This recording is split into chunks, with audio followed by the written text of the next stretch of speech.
Hello friends, welcome to Erode Ammachi Samayal. இது நம்ம வீட்டு சமையல். நம்ம இன்னைக்கு பார்க்க போறது மட்டன் பிரியாணி குக்கர்ல எவ்வளவு ஈஸியா சூப்பரா செய்யலாம் அப்படின்றத நம்ம பாப்போங்க. அது வந்து நம்ம 2 கிலோ அரிசி போட்டு நம்ம இன்னைக்கு செய்ய போறோம். பாருங்க, நான் வந்து மட்டன் 2 கிலோ வாங்கிட்டு வந்து உப்பு மஞ்சள் தூள் மட்டும் போட்டு நான் வந்து கொஞ்சமா, அதாவது கறி முழுகிறதுக்கும் கொஞ்சம் கீழே இருந்தா போதுங்க, தண்ணி ஊத்திட்டு நல்லா ஒரு விசில் வச்சுட்டு ஒரு 3 நிமிஷம் ஸ்லோ பண்ணீங்கன்னா உங்களுக்கு மட்டன் வந்து நல்லா இந்த அளவுக்கு நல்லா வெந்துடும். இந்த மாதிரி செஞ்சு வச்சுட்டு நீங்கள் பிரியாணி செஞ்சால் ரொம்ப ஈஸியாக இருக்கும். அதனால் நான் இந்த மாதிரி உங்களுக்கு செஞ்சு காட்டுறேன். ரீஃபைண்ட் ஆயில் ஊற்றிக்குங்க. மறுபடியும் ஒரு 100 ml நெய் போட்டுக்குங்க. இப்போ நான் இதில் 2 பட்டை, ஒரு அன்னாச்சி மொக்கு, 4 ஏலக்காய், 5 கிராம்பு, மராத்தி மொக்கு 1, அப்புறம் கொஞ்சமாக முந்திரி பருப்பு இருக்கு இல்லைங்களா, அது கொஞ்சம் போடலாம், நல்லா வாசமாக இருக்கும். இந்த ரோஜா இதழ் இருக்கு இல்லைங்களா, இதை போட்டு நீங்கள் பிரியாணி தாளிச்சிங்கன்னா நல்ல இந்த ஒரு பன்னீர் வாசத்தோட சூப்பராக இருக்கும். அதனால் இதை கொஞ்சமாக எடுத்து போட்டுக்குங்க. அப்புறம் பிரியாணி இலை ஒரு 3 இலை போட்டுக்கலாம். இப்போ எல்லாத்தையும் ஒன்றா போட்டு பொரிச்சுக்கலாம். 6 வெங்காயத்தை இந்த மாதிரி ஸ்லைஸ் பண்ணி போட்டுக்குங்க. 2 பச்சை மிளகாவை இந்த மாதிரி கீறி போட்டுக்கலாம்.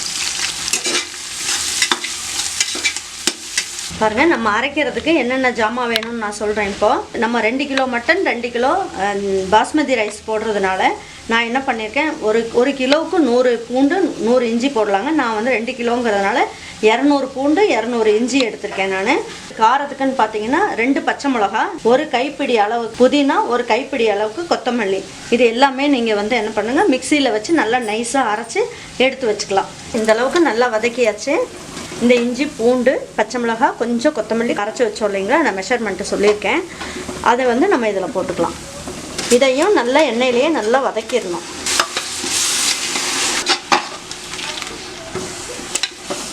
நல்லா வதக்கியாச்சு. உங்கள் பிரியாணிக்கு தேவையான அளவுக்கு உப்பை வந்து நீங்கள் இப்போயே போட்டுக்கலாம். ஏன்னா நம்ம ஏற்கனவே மட்டனுக்கும் கொஞ்சம் உப்பு போட்டிருக்கோம், அதனால் பார்த்துக்கிட்டு போட்டுக்குங்க.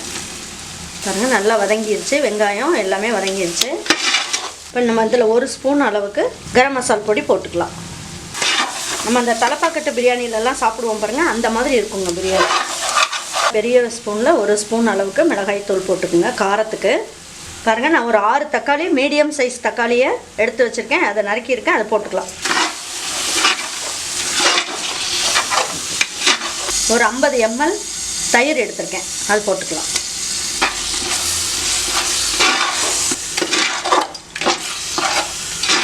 பாருங்கள், ஒரு கைப்பிடி கொத்தமல்லி போட்டுக்கலாம், ஒரு கைப்பிடி புதினா போட்டுக்கலாம்.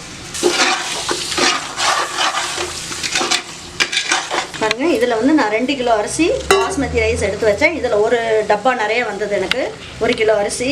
இப்போ நான் என்ன பண்ண போகிறேன், மெஷர்மெண்ட்டுக்கு இந்த அரிசியை வந்து நான் அந்த மாதிரி ஊற வச்சு எடுத்துருக்கிறதுனால இங்கே பாருங்கள் நல்லா ஊற வச்சுட்டேன். இது ஒரு 20 நிமிஷம் நல்லா ஊற வச்சுட்டேன். தண்ணியெல்லாம் வடித்து வச்சுருக்கேன். இப்போ நான் என்ன பண்ண போகிறேங்க, இந்த பாஸ்மதி ரைஸ்க்கு குக்கரில் செய்கிறதுனால 1க்கு 1.25 தண்ணி ஊற்றுனீங்கன்னா போதும். அதுக்கு நீங்கள் என்ன பண்ணுங்கள், இந்த மட்டன் வேக வச்ச தண்ணியெல்லாம் இருக்குது இல்லைங்களா, எல்லாம் ஊற்றிட்டு இதில் 1.25 அளவுக்கு நம்ம தண்ணி ஊற்றிக்கலாம். இப்போ நம்ம என்ன பண்ண போகிறோங்க, இந்த மட்டன் வந்து வேக வச்சுருக்கோம் இல்லைங்களா, தண்ணியெல்லாம் இருத்து வச்சுருக்கேன், அதை இதில் போட்டுடலாம். பாருங்கள், இதை நல்லா இந்த மசாலோடு சேர்த்து இந்த மட்டனையும் நல்லா வதக்கிடலாம். நல்லா வதக்கிட்டோம். இப்போ நம்ம என்ன பண்ண போகிறோம், லெமன் வந்து 2 ஸ்பூன் அளவுக்கு நம்ம ஊற்றிக்கலாம். இதை நல்லா ஒரு வதக்கி விட்டுட்டு இந்த அரிசி இருக்குது இல்லைங்களா, தண்ணியெல்லாம் வடித்து வச்சுருக்கேன், இந்த அரிசியையும் அதில் போட்டுக்குவோம். பாஸ்மதி ரைஸுன்றதுனால குழஞ்சி போயிடும், அதனால் மெஷர்மெண்ட்டு கரெக்டாக இருக்கணும் தண்ணி உங்களுக்கு. அதனால் நீங்கள் போடும் போது நீங்கள் தண்ணி இல்லாமல் போட்டுக்குங்க. இப்போ நல்லா இந்த மசாலோடு சேர்த்து நம்ம நல்லா கிளறி விட்டுடலாம்.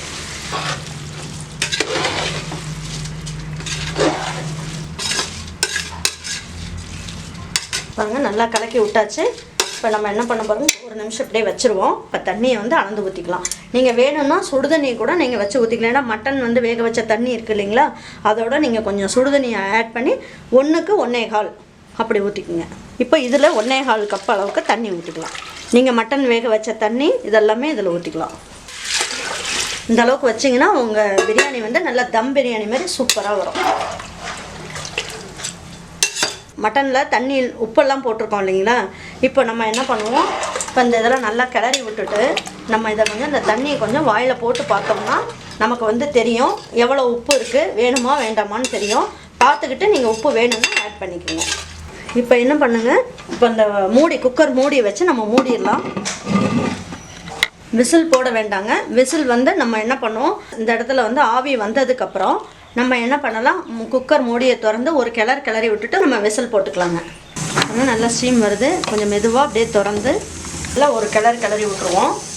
ஒரு கை அளவுக்கு கொத்தமல்லி போட்டு விட்ருங்க, ஒரு கை அளவுக்கு புதினா போட்டுருங்க. பாருங்க, ஒரு ஸ்பூன் அளவுக்கு நெய்யை வந்து இப்படி போட்டு விட்டுட்டு மறுபடியும் மூடி வச்சுருவோம். மூடி வச்சு விசில் வச்சிடலாம்.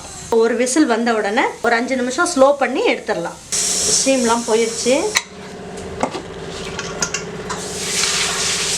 எவ்வளோ நல்லா பொலன்னு சூப்பராக வந்திருக்கு பாருங்கள்.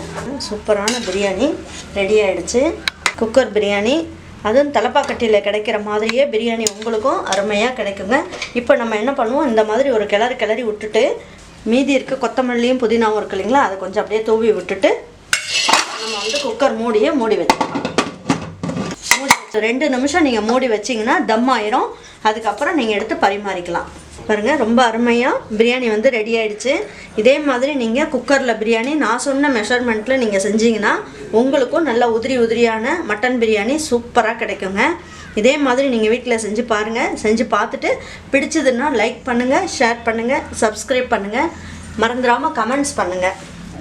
தேங்க்யூ ஃபார் வாட்சிங் ஈரோடு அம்மாச்சி சமையல். தேங்க்யூ.